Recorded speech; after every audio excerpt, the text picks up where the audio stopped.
सहयोगी हैं, वो आपसे कुछ पूछना चाहती हैं। सवाल धर्मांतरण से जुड़ा हुआ है, क्योंकि सर हम देखते आ रहे हैं कि जब पिछले 5 साल की बात करें, भूपेश बघेल सरकार की बात करें, अभी की बात करें, धर्मांतरण की खबरें हम लगातार पढ़ते ही आ रहे हैं। चाहे बस्तर की बात करें, अभी रिसेंटली हमने 2-3 जगह से धर्मांतरण की खबरें पढ़ी, जाकर लाइव वीडियो भी सामने आया था। इस सब किस तरीके से देखते हैं और इसे दूर करने के लिए सरकार क्या कर रही है? धर्मांतरण तो एक ऐसा विषय है जिसको हर हाल में समाप्त होना चाहिए। व्यक्ति अपनी इच्छा से और सारे प्रावधानों के अंतर्गत करना चाहे तो एक अलग बात है। बहला कर, डरा कर, फुसला कर, लालच देकर, झांसे में रखकर जो धर्मांतरण किया जाता है वो बिल्कुल गलत है। उसका हम पूरा विरोध करते हैं और किया भी जाएगा। नई सरकार, माननीय विष्णुदेव जी की सरकार बनने के बाद धर्मांतरण के विषयों के लिए बहुत स्पष्ट कहा गया है थानों में भी कि सारे के सारे प्रकरण दर्ज किए जाएं। पहले नहीं होते थे दर्ज, ये अभी कोई प्रकरण नहीं छोड़ना, दर्ज किए जाएं, उस पर कार्यवाही की जाए। अभी जो प्रकरण आ रहे हैं वो उभर कर सामने आ रहे हैं और उन पर कार्यवाहियां भी हो रही हैं। पहले तो बढ़ावा ही था, धर्मांतरण के विषय को बढ़ावा ही दिया जा रहा था। अब आपसे ये ज़रूर मैं कहना चाहूँगा कि धर्मांतरण का कोई विषय, जैसे आप बस्तर के गाँव में जब देखेंगे तो वो व्यक्ति अपने संस्कृति से दूर हो जाता है। भाई मैं कहता हूँ कि मैं बस्तर का मुरिया आदिवासी हूँ, तो मैं कैसे हूँ? तो मैं ऐसे मेरे जन्म के संस्कार हैं, ऐसे मेरे शादी के संस्कार हैं, ऐसे मेरे मृत्यु के संस्कार हैं, ऐसे मेरे अन्य संस्कार हैं, अन्य परंपराएं। उन सबको छोड़कर जब मैं जाता हूँ तब मैं धर्मांतरित होता हूँ। सब कुछ छूट गया, मेरा स्थानीय सब छूट गया। मैं कहीं 7 समंदर पार किसी को मानने लगा। ये धर्मांतरण मतलब तो उसको उसकी जड़ों से खत्म करने वाला विषय है, इसलिए चिंता का विषय है। चलिए, हम भी उम्मीद करते हैं कि आगे हम इस तरह की खबरें ज्यादा ना पढ़ पाए, धर्मांतरण प्रदेश से हट जाए।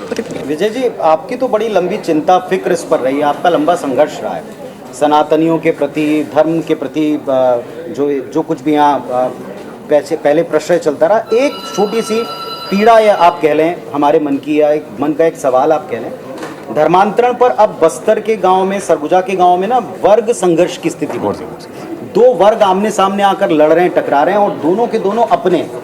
उनके लिए आप किसको जिम्मेदार मानते हैं? क्योंकि जब ये बात आती है तो फिर घूम फिर कर आपके ऊपर आता है कि आप लोग इस पर क्यों एक्शन लेते हैं। इतने धर्मांतरण पिछले कांग्रेस की सरकार में 5 वर्षों में हुए हैं कि वहाँ वो स्थिति बन गई।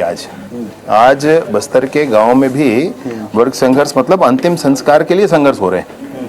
और ये संघर्ष जितने हो रहे हैं, ये निसंदेह पुरानी जो सरकार थी, कांग्रेस की सरकार थी, गजब का धर्मांतरण उसमें हुआ। इसके कारण वहाँ स्थितियाँ उत्पन्न हुई हैं। आज उन स्थितियों से निपटा भी जाएगा। चिंता हमारी क्यों होती है? मैं आपको बताता हूँ, चिंता इसलिए होती है कि जब हमने एक बार मसीह समुदाय के प्रतिनिधियों को बिठाया और उनसे बातचीत की, तो वो कहते हैं कि साहब धर्मांतरण होता है और होता रहा है, आगे भी होगा। अगर अवैध तरीके से हो रहा है, अगर बलात् हो रहा है, तो आप इसे सिद्ध करके दिखाएं। और जब बात सिद्ध करने की आती है तो लोग कहते हैं कि हमने तो स्वेच्छा से किया है, और वही 2 वर्ग मिलकर वहाँ संघर्ष करें। तो इसका कोई हल आपके जहन में है, कोई प्लानिंग है कि इसको हम ऐसे ठीक कर सकते हैं? वर्तमान प्रावधानों के आधार पर ही मैं अभी आपसे कहूँ, नए प्रावधान कुछ और आएंगे भविष्य के गर्भ में। हमेशा कड़े कानून की बात कहते हैं, आप कड़ा कानून बनाइए, वो भविष्य के गर्भ में है। वर्तमान प्रावधानों के आधार पर भी आपसे कहूँ तो अवैध है ये धर्मांतरण जो हो रहे हैं। ऐसे नहीं होता, कोई रिकॉर्ड नहीं है, कोई ना रिकॉर्ड है, ना कोई इसमें उन्होंने एप्लीकेशन दिया है, ना कुछ किया है। सेल्फ डिक्लेरेशन से ही वो कह रहे हैं कि अब धर्मांतरण हो गया। और धर्मांतरण हो गया तो जब दूसरे धर्म के हो गए तो उस धर्म की परंपराओं के आधार पर जब आपको होगा तो फिर वो डिलिस्टिंग वगैरह सबकी बात उसमें आगे जुड़ती है। तो वो होना चाहिए, फिर उसको भी मानना चाहिए।